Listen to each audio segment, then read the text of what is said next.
Que mon cœur s'apaise, que mes intentions soient pures. Bienvenue dans le podcast du Réveil Kamit. Aujourd'hui, on va parler de spiritualité vivante et d'attitude. L'attitude d'un être éveillé face à ce qui le dépasse, face à ce qui le traverse, face à ce que nous appelons la source. La source ne parle pas comme les hommes. Elle ne crie pas, elle murmure ses révélations. Elle ne donne pas d'ordre, elle ne force rien, elle propose. Elle s'inscrit dans ton souffle, tes choix, tes hésitations, tes élans.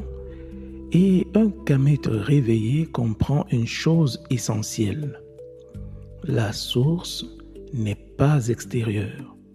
Elle s'exprime à travers le réel. Donc, ignorer le réel, c'est ignorer la source. Un kamit réveillé ne cherche pas à dominer.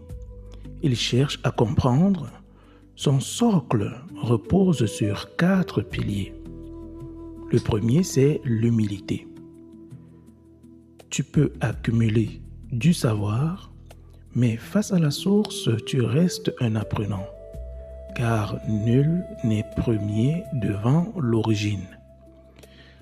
En effet, celui qui pense savoir s'éloigne. Celui qui observe, par contre, se rapproche. Un kamit éveillé ou réveillé sait que son savoir est limité et que même celui qui semble ignorant détient une part importante de vérité. Car le savoir ne dépend pas seulement de ce que tu sais, mais de ta capacité à l'exprimer. Le deuxième pilier, c'est la conscience de soi et des autres. Un kamit éveillé observe ses pensées, ses réactions, son environnement, mais aussi les autres, leur comportement, leur silence.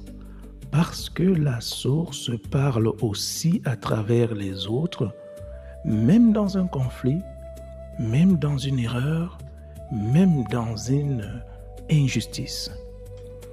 Le troisième pilier, c'est l'anticipation. Observer permet de voir venir. Un kamit éveillé ne subit pas constamment. Il lit les signes faibles, ou bien il apprend à lire les signes faibles. Une tension qui monte, une opportunité qui apparaît, un déséquilibre qui s'installe. En effet, la source ne prévient pas brutalement. Elle indique toujours subtilement. Donc, celui qui apprend à voir, à observer, évite de tomber. Le quatrième pilier, c'est l'expression par l'exemple. Un kamit éveillé ne parle pas beaucoup. Il incarne, il inspire par son calme, il éclaire par ses choix et il transmet sans imposer. Son bonheur devient alors un message et sa stabilité devient un enseignement. En parlant d'enseignement, la source enseigne dans tout ce qui existe. Tout est un signal, une chute, une réussite, une rencontre, une perte. Rien n'est inutile. Un kamit éveillé lit la nature, les événements, les erreurs, les cycles et surtout, il apprend en continu. Car le monde est un livre ouvert pour un kamit réveillé. Celui qui cesse d'apprendre cesse d'évoluer, cesse de comprendre, cesse d'entendre la source.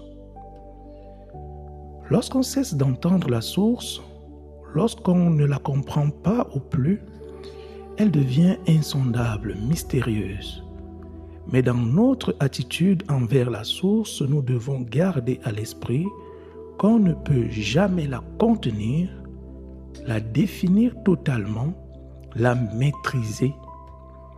Tu peux seulement t'en approcher dans le sens d'être conscient de sa présence et vivre en harmonie avec les principes ou les lois qui régissent l'univers. Exemple simple, tu comprends une situation aujourd'hui. Disons que tu as écouté une émission de radio et tu as pris position selon les arguments que tu as entendus. Le lendemain, une nouvelle profondeur apparaît parce que tu as pris en compte un angle de réflexion nouveau ou oublié. Tu vas alors prendre tes décisions en fonction de ce nouveau paramètre, même s'il ne correspond pas à tes attentes. C'est l'attitude qu'un kamit réveillé devrait avoir dans sa relation avec la source. C'est l'attitude que nos anciens ont eue à Kama et qui leur a permis de développer la plus grande et longue civilisation de l'histoire des humains. Il faut être conscient que la source est infinie dans ses couches. Donc, plus tu avances, plus tu réalises que tu sais peu.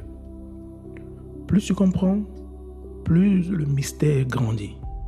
C'est pour cela que l'humilité n'est pas une option, c'est une nécessité. Pour un kamit réveillé, la source parle sans voix, mais son écho résonne en lui. Quand le cœur du kamit réveillé s'ouvre, il ressent plus, il comprend plus vite, il s'aligne plus facilement. Mais attention, la source ne devient claire que si le silence intérieur est effectif. Si tu es agité, bruyant mentalement, dispersé, tu ne l'entendras pas. Alors, un kamit réveillé observe avant d'agir, apprend en permanence, reste humble face au savoir, écoute même ce qu'on ignore, agit avec conscience, inspire sans imposer, accepte de ne jamais tout comprendre et surtout, il marche, il reste en mouvement, il avance, il s'adapte. Enfin, la source parle sans voix, comme j'ai dit tout à l'heure, dans le vent qui traverse le temps. La source ne te demande pas d'être parfait. Elle te demande d'être attentif. Elle ne te demande pas d'être supérieur. Elle te demande d'être conscient. Elle ne te demande pas de savoir. Elle te demande de chercher. Et dans ces demandes, la source parle sans voix, écoute et voit.